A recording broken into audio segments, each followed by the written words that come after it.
internautes yi salaamaaleykum jërë ngeen jëf ci ànd bi ak télé Sénégal TV daleen ak jàmm ci Sénégal Soir seen émission bi ñu leen jagleel ci weer bi di fi dalal nag ay kàngam ci wàllu politique surtout waaye itam ñu yëngu ci yeneen secteur daanu leen fi dalal tey nag ñu am mbégte lool ànd ci jotaay bi ak docteur Soukeye Gueye muy juriste di itam kenn ci cadre taxawu Sénégal ak coalition Khalifa président 2024 docteur Soukeye Gueye ñu ngi lay nuyu di la gërëm ci wuy si bi dalal ak jàmm ci Sénégal Soir. merci Fatou maa ngi lay nuyu di nuyu également seen waa plateau bi Sénégal Soir. jërëjëf di nuyu képp kuy nekk di seetaan émission bi di nuyu la coalition Khalifa 2024. jërëjëf docteur Soukeye Gueye Cheikh ñu ngi lay nuyu di la dalal jàmm yow itam. salaamaaleykum soxna Fatou maa ngi lay nuyu di la ziar di nuyu sunu invité. di ko dalal jàmm. donc di am mbégte encore une fois teew si plateau bi di nuyu sunu internaute. comme d'habitude ñaan yàlla lépp lu ñu fi waxtaanee rek yàlla na doon ngëneel si ñun doon ko si askan bi. alors Cheikh xibaar bu ñu jot léegi moom la ñuy tàmbale mooy que Ousmane Sonko ak Bassirou Diomaye Faye ku maywul dinañu génn du yàgg dara gis nañu léegi xibaar bu ne du côté de l'administration pénitentiaire lépp pare na këyit yeeg lépp yemb na ba yegg si donc ñàkkul bala ñuy yëkkati jotaay bi ñu yëg ne génn nañu ca kaso Cap Manuel ba ñu leen tëjoon boobaak léegi def na diir docteur Soukeye luy sa réaction ci boobu xibaar fan yëpp ñu ngi koy wax waaye dafa mel ni tey jii Ousmane Sonko ak Bassirou Diomaye Faye ku ne dana fanaani këram. waaw loolu réaction biñ ci am rek mooy sant yàlla encore une fois parce que kaso moom kenn du ko yéene doomu adama donc bu ñu demee ba nga xamante ni ñu ngi génn kaso grâce à la loi d'amnistie ñun dañuy def lu sant yàlla rek di leen ñaanal ñu dem delluwaat seen njaboot yi ak jàmm ak salaam. di ñaan également képp ku nekk ci kaso bi rek yàlla génne la fa.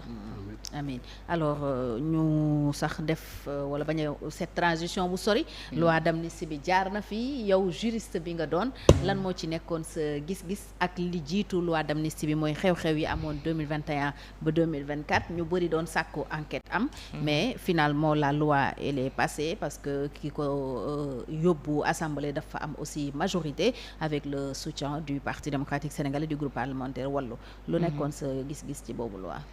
waaw déjà pour les événements de mars 2021 dafa am lu bëri lu fi xewoon ci Sénégal xew-xew bi mooy am na ñu bëri ñu ci ñàkk seen bakkan am na ñu bëri ñu ci seen alal yàqu am na ñu bëri ñu seen liggéey yàqu am na ñoo xamante ni ci lañ doxe ba léegi amatuñ liggéey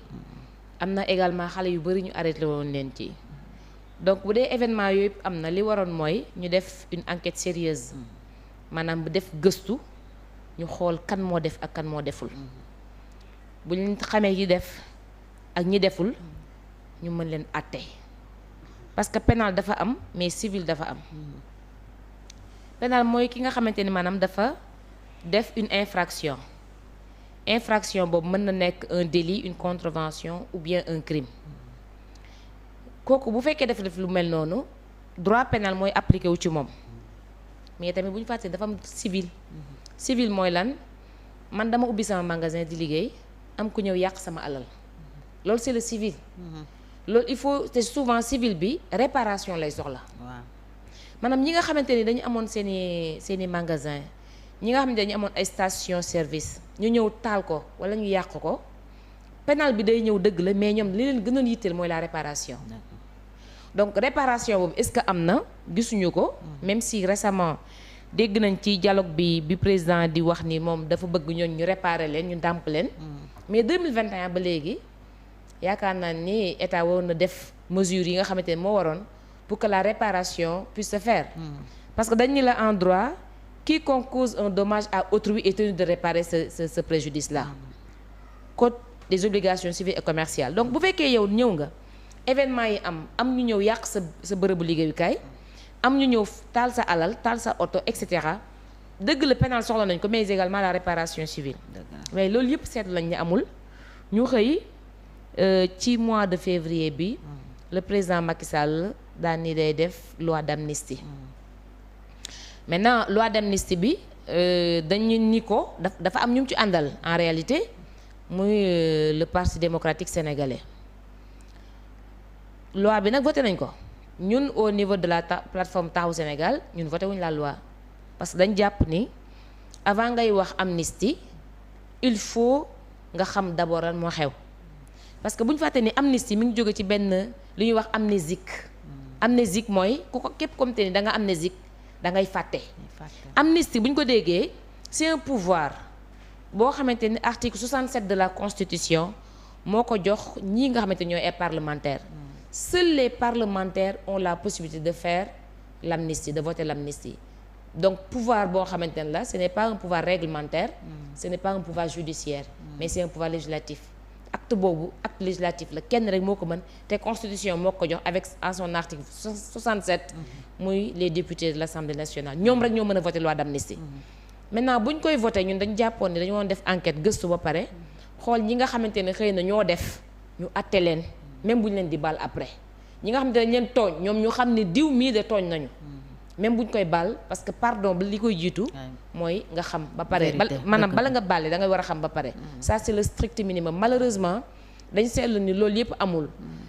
Maintenant lan la ci président jublu woon parce que loi bi du proposition de loi su ma seetloo c'est un projet de loi c'est-à-dire exécutif bi moo ko def indi ko à l'Assemblée en procédure d'urgence nag li ñu ci xamul ñoom aussi ñu gaawantu fast track ko voter la loi d'amnistie. Maintenant boo voté loi dafa am ay conséquences yu ci tegu mais ñu jàpp leen sur la loi d'amnistie dafa am lu ñuy wax le statut de Rome. Statut de Rome boobu en son article 29 dafa ni nañ def attention parce que lépp luy loi d'amnistie mën ngeen ko voter mais nag il y a ce qu'on appelle l'imprescriptibilité de certains crimes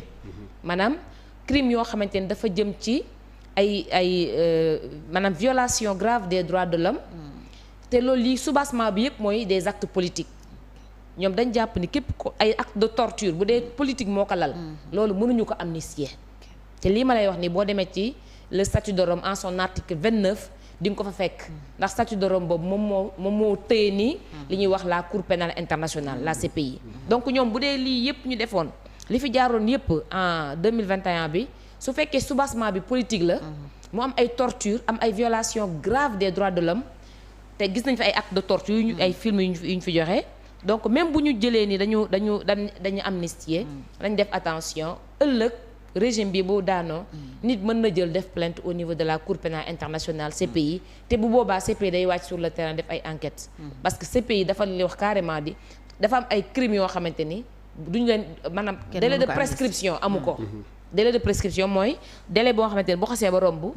acte bi kenn mënu ko àtte donc loolu ce sont des actes yoo xamante ne imprescriptibles au regard donc du statut de Rome en son article 29. Très bien docteur loolu leer na Cheikh. D'abord génn Ousmane Sonko ak Bassirou Diomaye Faye c'est imminent mais aussi relativement à la loi d'amnistie parce que moo leen fa génnee li ci docteur Soukeye Gueye wax léegi dégg nga ko. waaw xam nga libération Ousmane Sonko ak Bassirou Diomaye day doon juste une conséquence de la loi parce que ginnaaw bi loi bi jàllee au niveau de l'Assemblée nationale naturellement donc dafa am ay actes yoo xamante ni day ñëw ci ginnaaw donc tey Bassirou Diomaye ak ñeneen peut-être ñoom ñoo ci gën a fës Ousmane Sonko ak Bassirou Diomaye mais am na ñeneen ñoo xamante ni ils vont profiter de la loi même si ils sont pas forcément demandeurs donc gis nañ ne président moom c'est lui le demandeur en fait par rapport à cette loi là moo ko jël aussi ak engagement ak fast track bi mu ci boole je pense que su ko defoon ci yeneen dossier bon au Sénégal on ne s'en plaindrait pas donc déjà pour la date de l'élection seulement dama jàpp ne ni mu fast tracké loi d'amnistie bi bu gaawee woon noonu pour jox ñu li nga xamante mooy sunu date d'élection ça aurait été plus simple mais comme ni ko docteur waxee encore une fois amnistie mën nañ ko dégg mën nañ ko nangu mais nag amnistie bu la lu ci dëgg parce que tey comme ni ma la tàmm wax ma ne la par rapport à l'histoire on a rendez-vous avec l'histoire donc nit ñi soxla nañu suba ñu xam entre 2021 ak 2024 qu'est-ce qui s'est passé réellement au Sénégal donc mënuñu ko aussi par rapport ak nit ñi nga xamante ni jot nañu ñàkk seen bakkan seeni waajur seeni famille ne serait-ce que aussi pour leur mémoire on a besoin de savoir ñooñu yan conditions yaa ñu dee kan moo leen rey war nañ ko mën a xam tamit pour aussi loolu permettre ñu seetal ñi nga xam ne defuñu te ñu yaakaar ne ñoo def ak ñi nga xamante ne ñoo def ñu des gens tapis dans l'ombre ñu mën la xam ne ñii ñoo def léegi nag baale ce n'est jamais trop tard ce n'est jamais un acte de nu mu tudd bu ëpp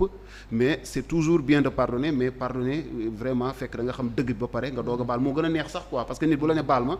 d'habitude mën nga ko laaj ne ko lan nga ma def bu la waxee li mu def peut-être di nga ko ne non peut-être loolu garaaw wala def nga ma ko gaa mais comme tu am nga franchise am sincérité wax ma li ma def donc maa ngi lay jéggal mais au-delà docteur wax na lu am solo aussi am na ñoo xamante ni yàlla dogal nañu faatuñu si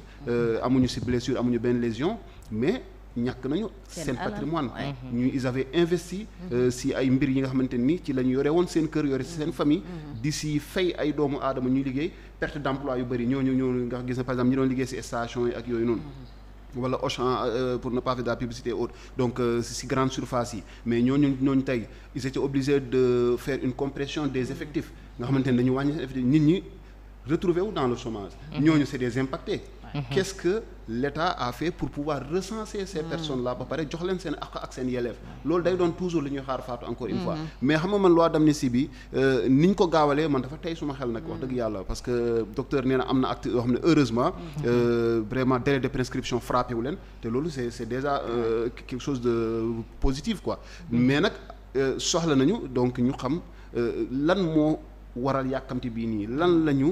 def wala lan la ñu xam ne am nañ ñoo xam ne def nañ ko ci réew mi te ñun xamuñu ko ñu nëbb ko parce que man dama jàpp ne loi d'amnistie bi est-ce que c'est seulement les manifestations man dama jàpp am na leneen peut-être lu gën a garaaw man moom sama xel dafa ñaaw te loolu wax nga ko depuis le début wax naa ko dama ne est-ce que amul lu gën a garaaw li ñu yaakaar peut-être loo xamante ne ñun xamuñu ko ñu koy nëbb te peut-être loolu la ñuy parce qu'on parle d'amnistie générale voilà donc amnistie générale donc déjà xam nga ba pare ils ont même pris le soin de clarifier ne ay actes yi nga xamante ne am na fii ci réew mi ak bitim réew ba pare ñu yaatal ne même ay manifestations politiques mais même ay manifestations à motivation politique donc loolu yëpp ci biir la ñu jàpp tënk ko rënk ko ci ab benn mbir ne loi d'amnistie léegi c'est une loi finalement man je dis c'est la loi de l'impunité parce que suba prochain président de la République bu toogee moom tamit peut-être il serait tenté de faire comme président Macky Sall toog ba mu neex xoo bëgg a dem ne xaaral ma effacer 5 ans yi ma fi def yëpp lépp lu fi xew ma effacer ko au nom de la réconciliation nationale réconciliation baax na mais nañ ko baser ci vérité bi nga xamante ni vraiment day doon day leeral carte gi les gens qu'on a accusés d'être des terroristes des forces occultes et autres mais ñooñu tamit wax dëgg yàlla soxla nañu seetal seen der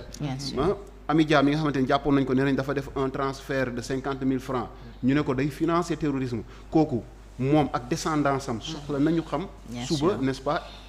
qu'est-ce qui lan mooy dëgg ci par rapport ak li ñu koy jiiñ ak lu dul dëgg pour au moins mu mën a setal deram suba Sénégal lañ nekk aussi te sénégalais ñun dañu fàtte suba mën nañ fi leen xasee sax ne leen yéen seen maam jiñoon nañ ko fi terroriste wala jiñoon nañ ko fi financement wu terroriste te duñu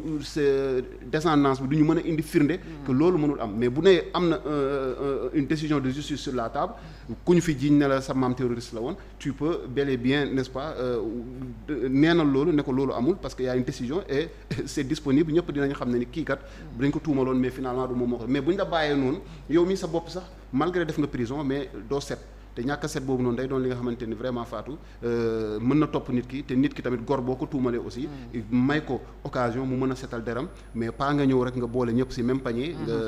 nga sànni géej quoi te ñu xam ne aussi y a eu quand même même au sein de l'armée y a eu quand même des gens qui sont portés disparus yooyu yëpp tamit wax dëgg yàlla man moo dafa war a leer bi faatu daal mu ñam mu tey sama xel quoi mais heureusement comme vraiment le statut de Rome permet aujourd'hui de pouvoir n'est-ce pas poursuivre affaires yi même su nekkee amnistie am na les cas de torture les cas de crimes contre l'humanité ak yooyu noonu alhamdulilah dinañ am yaakaar président bii ñëw moom dina ci xar tànk tubéyam et que dinañ ko ci jàppale ñun ñëpp ba nga xamante ni un jour ou l'autre on saura la vérité. Très bien cher alors docteur ñu ngi ci 5e jour campagne électorale pour l'élection présidentielle du 24 mars prochain gannaaw juróomi fan yu ngeen campagne seen leader mu ngi ci biir dëkk bi lan ngeen di tirer comme bilan d'étape. waaw on est vraiment satisfait parce que ñu ngi ko démarré Dakar. gis ngeen bi ñu lancé la malgré koor gi. malgré koor gi waaw koor moom dafa xaw a metti surtout ñu sant Seck ak ñu sant Jaw ak sama mbokk séeréer ak alpulaar yi dañu koor donc vraiment la campagne ñu ngi koy def gis nga rek biñ ko lancé Dakar engouement bi ñu am. am na sax ñu ñuy tooñ naan yéen Dakar rek ngeen di gañe ñu leen alhamdulilah. comme que ñun ñooy gañe Dakar luñ ci teg dañuy dem deuxième tour incha allah. donc le président Khalifa mi ngi sur le terrain déjà ñi ngi woon dans la région de Thiès. démb ñi ngi woon dans la région de Thiès également ñu gis fa mobilisation bu am solo. bu ñuy def. les responsables individuellement également ñi ngi doon def seeni activités nous par exemple dimanche on a lancé la campagne par une caravane dans tout le département de Keur Massar. am na nag ay heures yu ñu rencontré malheureusement que nous déplorons. vraiment on déplore ay jàppante parce que damay wax ne chacun doit être libre de pouvoir mener sa campagne. fii kenn amu fi monopole dara les Sénégalais ont besoin d'écouter les programmes. Si tu as programme tu n'as pas besoin de faire violence contre l'autre partie malheureusement dañ koy déplorer et ñu ci mastawu nag waa Kër Massar yi nga xamante ni ñoo àndoon ak ñun ci caravane boobu di ci mastawu waa commune Yeumbeul Sud parce que on nous a attaqué au rond-point Kër Massar. ñan ñoo leen attaqué. waaw xam nga rek ñun moom xam nga nitu jàmm lañ. waaw mais waxal ñan ñoo